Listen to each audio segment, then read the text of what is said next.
Edmund White died this week at the age of 85. And I don't think it's hyperbole or exaggeration to say that he was one of the greats, a pioneering author who helped to pave the way for many of the gay writers who are published today. He co-wrote The Joy of Gay Sex with Dr. Charles Silverstein. That was groundbreaking when it came out in 1977. But he's published over 30 books, biographies, novels, memoirs, novels that were more or less memoirs. He did it all, and right up until the very end. I was lucky enough to spend an afternoon with him this past February, where I found that he was brilliant, as expected, yes, but also just as curious to hear and ask me questions about my life as I was to hear about his. I was there to talk to him about his latest book called The Loves of My Life, a Sex Memoir. As you'll hear, looking back over his career, it wasn't the awards or the bestsellers that stood out the most to him. It was all of the sex that he had. By his estimate, he had sex with over 3,000 people, which he cataloged really beautifully in his new book. So without further ado, I'm Jeffrey Masters, and this is LGBT Q&A with the late Edmund White.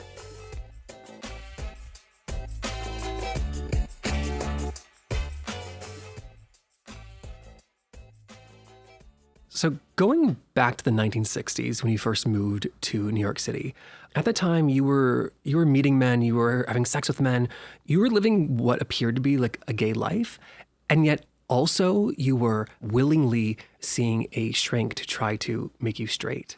And I worked for Time Life, and where I had to be closeted. Right. And so at that time, though, like, how were you thinking about like your sexuality? I wanted to be a writer, and that was before any of these tell-all biographies came out. I mean, we thought all the great writers were straight because we didn't know about the private life of somebody like Cheever, and I thought it would be a horrible handicap to be gay. I mean, we didn't even know about the sexuality of Proust, for instance. So you were thinking about all of these greats and saying, if I want to be that, I cannot be gay. Yeah, exactly. When did that change? Like, when did you stop seeing a therapist to try to make you straight? After Stonewall, I mean, people act as though historical moments like the Bastille Day don't actually have any influence, but they do. They're enormous turning points in people's thinking as well as their actions. And in my case, after Stonewall, I moved to Rome. I quit my job at Time Life, and I went to Rome and lived there for a year. And then when I came back, everything had changed in New York. There'd been no gay bars in New York except Julius's, and that was very strict. You couldn't touch anyone. There were all kinds of rules. And anyway, when I came back, my college lover, who is still one of my best friends, popped an acid under my tongue and took me on a kind of crazy tour of all the backroom bars and all the discos, all gay discos, which had been invented in the year I was away.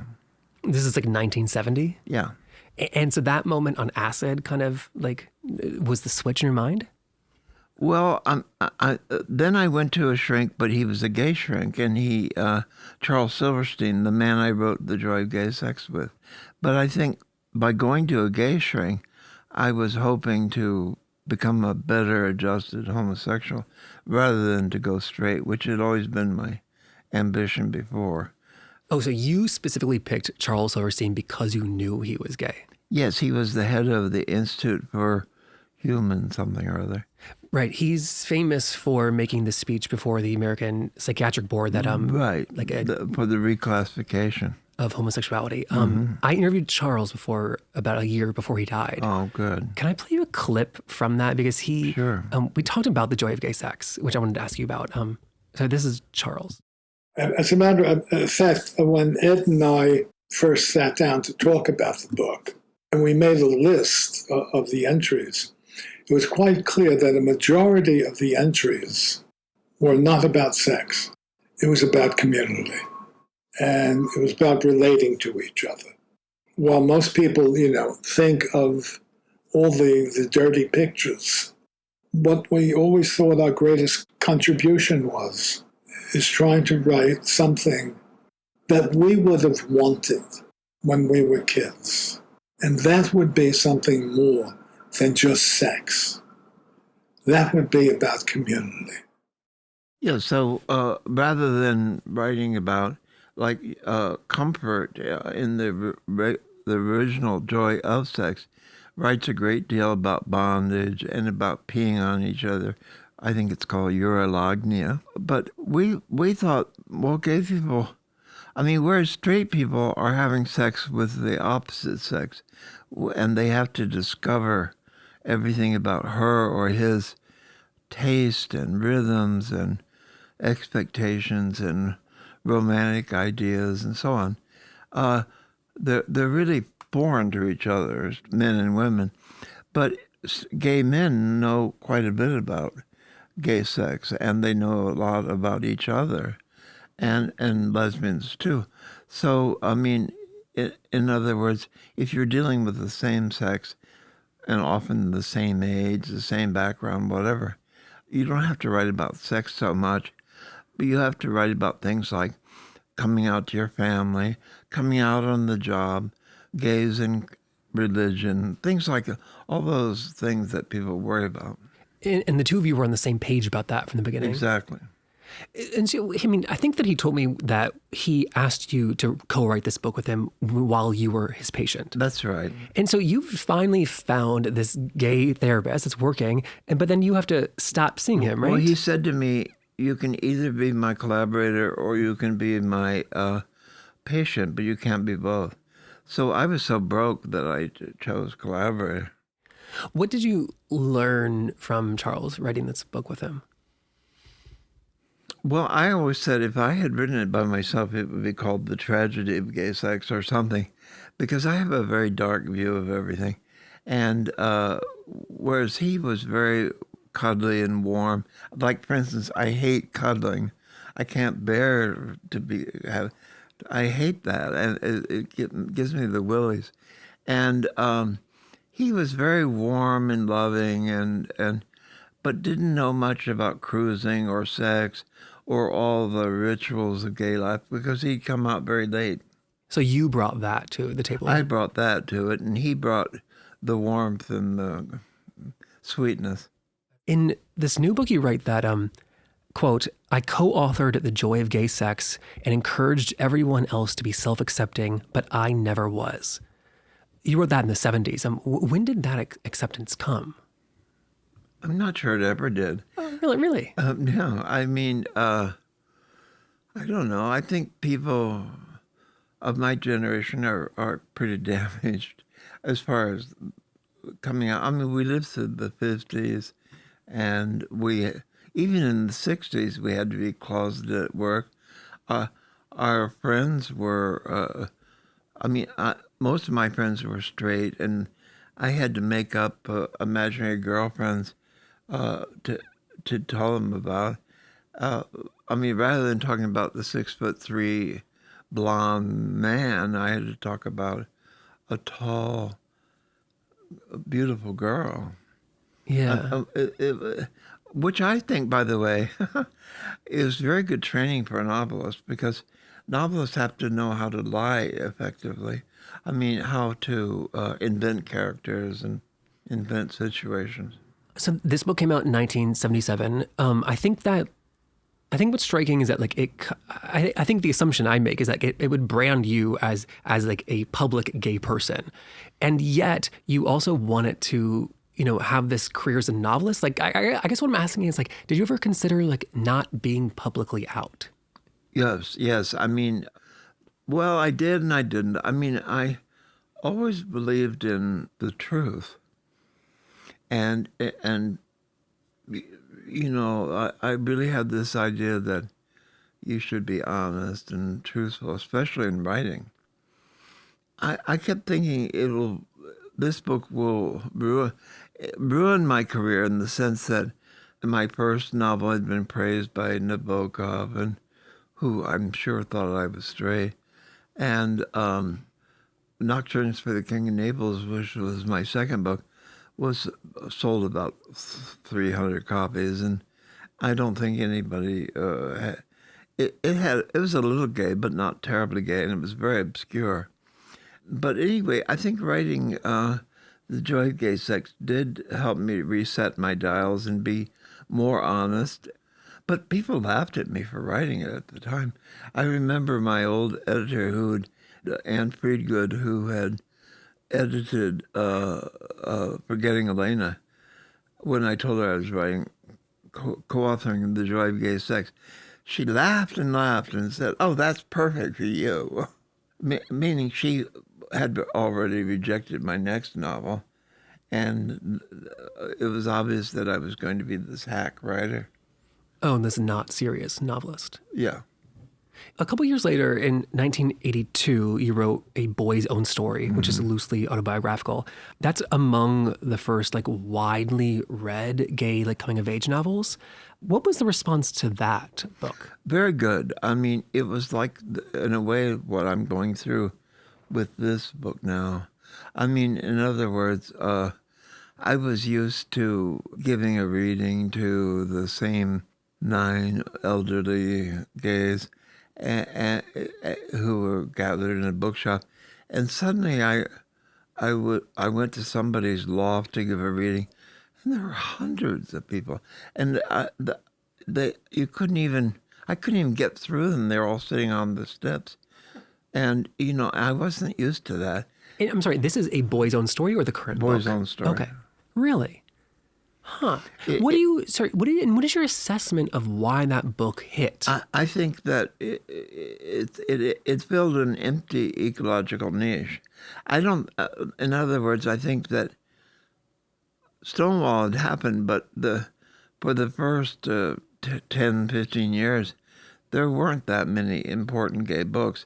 I mean, in 1979, I guess, the year that Nocturnes for the King of Naples came out and sold, a few hundred copies, there were huge sales for Tales of the City, same year. Huh.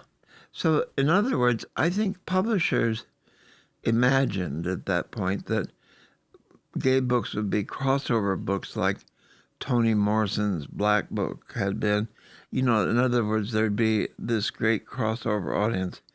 But I think that whereas white people can read about straight black people and identify because they have children, they have divorces, they struggle also, with domestic violence or whatever. That gays might as well be from Mars. They're so different from regular people.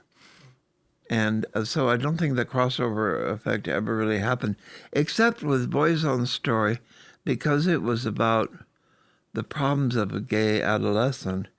In England, it had a lot of straight adolescent readers, not in America, where everything's so tribal and where there's so much identity politics. So if you're not gay, you don't want to read a gay book. For the new book, in the very first, I think the chapter, the prologue, you write this: "I'm at an age when writers are supposed to say finally what mattered most to them. And for me, it would be thousands of sex partners." You're laughing. Is that something you've always been aware of? Yeah, I mean, I don't have sex anymore because I'm too old, but I used to have a lot of sex. I mean, like every day. I mean, in the 60s and 70s in New York, if you wanted to go to bed, it was all before AIDS. Yeah. And I was in my 20s and 30s and sort of presentable. So just sort of? Well, average. But, I could go out and just pick up somebody very quickly. Was that the norm amongst people you knew? Yeah. That amount of sex? That's why I have that one man saying to me, "Why so few?" when I say I had sex with 3,000 people. And he was a contemporary of mine who probably had 5,000. Most people did. I wasn't such a horn dog. How did you estimate that number, 3,000? I think, well, 3 a week for 20 years. I'm so bad at math, but I think that adds up. For that 3,000, what percentage of that was like good sex?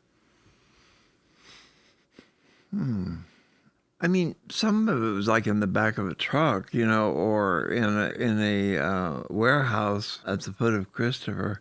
I mean, so you might have 10 partners there, or at the baths you might have 10 partners, but they might come and go rather quickly.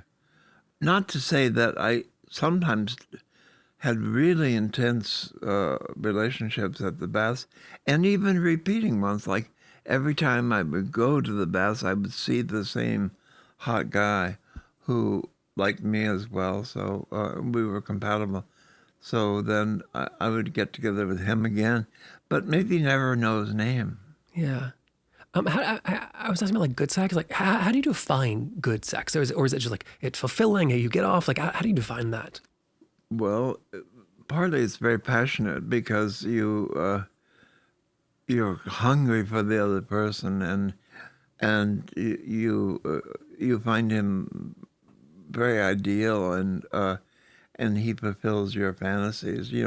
Like I would order up Hustlers when I was writing late at night. These managed textbooks, which were so boring. I wrote 2 histories of the United States and 1 psychology textbook, all for freshman books, and I ghost wrote them all, so that it was endless work, because those textbooks are so like 1,000 pages, and I would be paid by the chapter, not very much, just a few $100.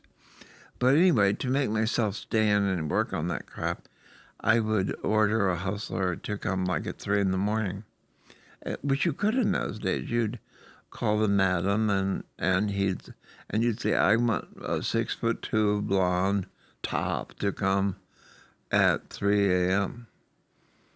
Well, hang on, doll. And you hear him talking on the other phone to a hustler saying, Bobby, are you free at 3 in the morning? And then he'd say, yeah. I mean, hiring sex workers or hustlers, as you read about it, that's one of the through lines in the book. Yeah. I started when I was 16 with hiring hustlers. How did you find a hustler back then? This was like 1956, right? Yeah. I was spending the summer in Cincinnati with my father, because my parents got divorced when I was 7, but the divorce agreement said that I had to spend 1 weekend out of every month with him, and all summer, every summer. So I worked for him in that boiling hot city, and his office was only like 2 blocks away from Fountain Square, which was the big center of hustlers. And they were all standing around, cute boys from Kentucky, and who were wearing clothes right out of the dryer. They weren't ironed, and they all had slick back hairs, and they were straight, and you were gay, and they only cost like $10. And so one day you went over and hired one. Many days, every day, like hundreds of days. Wow. And then I'd take them to a little Fleabag hotel, which was something out of a film noir. With a neon saying hotel, but 2 letters missing, kind of bed buggy room that the clerk knew perfectly well you were only going to use for an hour. I think what's so interesting about you writing about sex workers is how like meaningful they've been to you. Like it's not just one-off experiences. Like you've traveled the world with them. You've had Yes. Almost equally meaningful experiences to like relationships you had where like money doesn't exchange hands. Yes. There are a lot of good things about hustlers. One is that you can get them to come when you want to, when they like 3 in the morning, and you can get them to leave when you want to. That's important. Which for a writer is very important. You actually, not to cut you off, sorry, you actually write in the book about like a list of 6 reasons why you like sex workers, hustlers. Can I have you read that section? Please, yeah. It's this paragraph here. What do I think of 60 years of hiring men for sex? First, if you pay for it, you can get someone cuter than your usual conquest. Second, it's efficient. They arrive when you want, leave when you like, no wasted hours cruising. Third, they'll do what you want within limits. Since 90% of gay men, at least in New York, are bottoms, you're safer hiring someone who agrees to impersonate a top from the outset. Fourth, if you have a goût exclusive for Nordic blondes or hairless Asians or athletic African Americans, you can get one, even when they're not numerous on the ground. If you like young but legal, you're in luck. Fifth, if you're ashamed of your body, now you have something to offer instead, money. Sixth, the whole transaction can be sexy. The John need not disguise his admiration. The hustler need not hide his preening. I mean, I think those are all important points. I like that. I mean, you can get somebody, if you hire them, who's above your pay grade. You know, you would never get when you were just cruising at a regular bar. I mean, you can get some fabulous bodybuilder, you know, or some movie star, handsome person, whatever you like, but you can get them. Yeah. And the other thing is they'll do what you want. I mean, they know in advance what you want to do, and so they come and do it. Yeah. You also write that the great disadvantage is that respectable people, including respectable gays, disapprove. That's also the greatest advantage. Well, I mean, I think it's fun to be disapproved of by prudish people. Yeah, why is it an advantage? Oh, it's good to be an outlaw. With respectable people like disapproving, you're right. Why did they need to know? You know, They wouldn't need to know, but I was such a blabbermouth. I mean, and then I write those novels and. Yeah. I'm not saying you should have hidden this, Edmund. How dare you, right? Right. But it would have been very easy for you to be like, I do this in private. No one needs to know. Yeah, I don't think anybody did know how often or how abjectly I did it, but or how stoned I was or drunk or whatever. How much money would you estimate you've spent in your life on sex workers? Oh, gee, maybe $10,000. Not very much. Okay. Could have been more, yeah. I mean, I think one of the things I was wondering reading this book was how did he have time for anything else? Because you've published prolifically, over 30 books. And I guess to your point, it's you used the sex as a way to make sure you finished your work, it sounds like. Well, hustlers are especially good for working because you stay in until your appointment. Then they're only there for an hour, and you are soothed by that, and you don't waste endless hours cruising at bars and buying someone dinner, wining and dining them. Yeah. Oh, it's efficient. Being interested in their mother and all that. It's the ultimate efficiency. It's the ultimate efficiency. Oh my God. You also write in the book. I'm just quoting things back to you. I'm sorry. Please. Okay. You write that I think it's counterintuitively that sex has always been linked to love for you, even when it's anonymous. Can you explain that? Well, you know, I wrote a biography of Jean Genet, and which is sort of the biography. It's the only really big one. You know, it was a very big deal. It won the National Book Critics Circle, one of those. It took me 7 years to write, and it's 800 pages long. But Genet once said that he never had sex in its pure state, meaning he always had some affection for the person. It wasn't just sex. It was always some kind of affection. And I think that's always been true for me, too. Yeah. In the new book, you write about the all caps great love of my life that you say is a man named Jim Ruddy. Yeah. And that stands out because you didn't, date in a traditional sense. It was almost primarily pining. Yeah. So why is that, framed in your mind as the one great love? it lasted like 10 years, and it went on. And he was probably the most ideal person I ever dated. I mean, he was a PhD in comp literature. He was a major athlete, swimmer, and very beautiful, and a top. And you know, someplace or other, I say I've always been such an idolater of beauty that somebody could be bleeding out on the sidewalk in front of me, and I'd say, "Oh, gee, that guy has the greatest head of hair." I've always been blinded by beauty. I mean, I don't see what if a beautiful person has actual problems, and they often do, I don't see them because I'm so stunned by their beauty. And Jim, is he alive still? No. No. Did he ever know, like, what you meant to him? He read The Beautiful Room is Empty, which is all about him. What was his reaction? I only heard from his lover that after he died, the lover contacted me and said that Jim had died of AIDS, but that he had lived long enough to read my book, and he liked it. Is it like hard to like write something like that? I guess what I'm saying is like in the book, like your husband is like not very present. A couple of like fleeting things. Is it hard for him to hear that? Like this? No, like, really? No.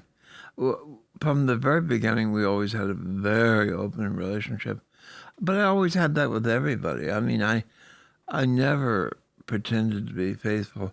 I mean, I was faithful sometimes at the first year when I was really intensely in love, because I didn't want to have sex with anybody else. But I certainly would never have submitted to the rules of relationship that you had to be faithful. Mind you, all these affairs that I write about in the book, most of them were pre-AIDS, so people weren't so obsessed about safe sex and fidelity. Yeah, I guess I'm thinking more broadly, like not just sex or monogamy. Like, were you scared he would read this and say like, where am I? He has a live-in lover who lives here with him. Okay. I mean, we're very free. Yeah. We're bohemians. Yeah. You mentioned the AIDS crisis. How did AIDS and like learning that you were living with HIV, how did that like change your personal experience to sex? Well, at first it just completely depressed me because everybody assumed you'd be dead within 2 years. And I had a lover, and we had gone together to be diagnosed. He was Swiss, and he lived in Zurich, and I would fly from Paris to Zurich like every other weekend, or he would come every other weekend to Paris. But anyway, his previous lover had died of AIDS, and so he was kind of scared. He was like somebody who'd put on 2 condoms. Wow. We went to the Swiss doctor in the hospital, and then we had to wait a month because the blood had to be sent to America to be analyzed. Oh, wow. They didn't know how to do it yet. This was very early on, like 84. So early on for Europe. So anyway, then they wouldn't give us the results over the phone. You had to go back to the hospital. And this horrible doctor, who was very handsome and had on $700 shoes, pointed his shoe at me and said, you're positive. And then he pointed his shoe to my partner and said, you're negative. And that was it. No counseling, no nothing. Oh, okay. So then I left there, and my Swiss lover and I had already made plans to go to Vienna for the weekend just for fun. And so we went to Vienna, and I kept getting up and crying, going to the end of this long hall to the bathroom and crying there, but not wanting to disturb him. But he did finally figure out that I was crying and that I was in the bathroom. I just said, well, I'm a good enough novelist to know that you'll be very sweet about all this for like a year and then you'll break up with me. And that's just what happened. And so I was crying not because I was going to die, but because we would have to break up. But did it change your like relationship to sex and and just like the number of amount of sex you were having? Okay. When did that come back? Well, I lived in Paris, and I think for 16 years? 16 years, yeah. And I would go to the sauna all the time there, but I would try to have safe sex there. I mean, I think everybody did in those years. And then when did it come back? Well, I mean, I guess I went on what's it called, prep in 1986. Great. Wait, 86 or 96? Was it 96? 96. Okay, 96. Okay. Yeah. I was going to say, I was like, hold on. We're jumping science. I'm sorry. Okay, no, okay, 96. Yeah. I mean, in the 80s, it was a death sentence. Like, when did you stop feeling like you were going to die? Well, I kept wondering why I didn't, But then I would go and have my T cells taken, and they are dangerous when they get below 200. But mine were always like 600. And so it turned out I was what they call a slow progressor. So by the time my numbers drifted down to like the 200s, it was mid-90s, and I was able to go on those. And then science caught up to you. Yeah. Wow. You mentioned that you don't have sex anymore. No. Why not? Well, I'm so old, and do you desire it? No. Oh, when did that start to happen? Well, I mean, I don't even get erections anymore. I don't even jerk off anymore. I don't have none of that. I mean, normally somebody my age who's gay would be getting hormone shots, which would restore his sex drive. But I had a heart attack and two strokes, and if you have that heart problem, you're not supposed to take hormones. So I can't. So I don't have any sex drive, and I have a very beautiful 28-year-old friend who is the squash champion of America, who comes and stays with me and is madly in love with me, and is always wanting to have sex, but I don't know. I just say, "Oh, get off my back!" I don't want to be bothered. But he's absolutely gorgeous, and I love him, and he's a wonderful writer, and he's a wonderful person, and he certainly is amazingly beautiful. But I can see that, but I don't desire it. Sex was such a tremendous part of your life and your identity for so long. Do you feel like something's missing? Well, I mean, I write about it like this book, but no, I mean, I'm.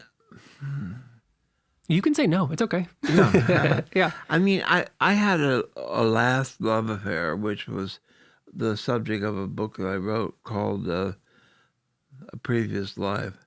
And he was a Sicilian prince, and he was everything for everybody. I mean, he's a famous doctor.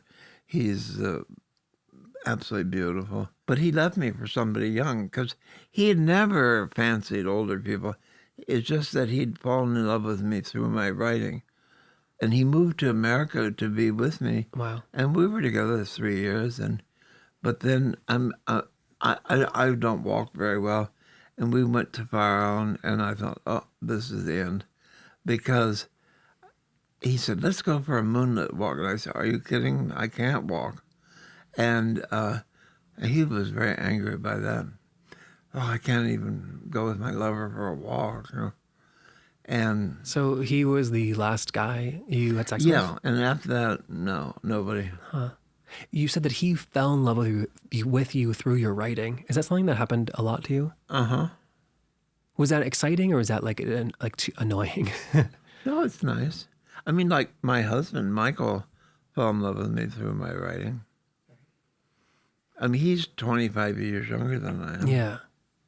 What scares you the most about like getting older? Well, I since I've had 2 strokes and I had to relearn how to speak and walk to the small degree that I do walk, and the idea of having another stroke and ending up a vegetable is too horrible. I mean, that is the worst thing about getting old for me. Yeah. But otherwise, my actual life is wonderful. I mean, Yeah. I never leave this apartment. It's probably been months since I've left it. Oh, really? Uh-huh.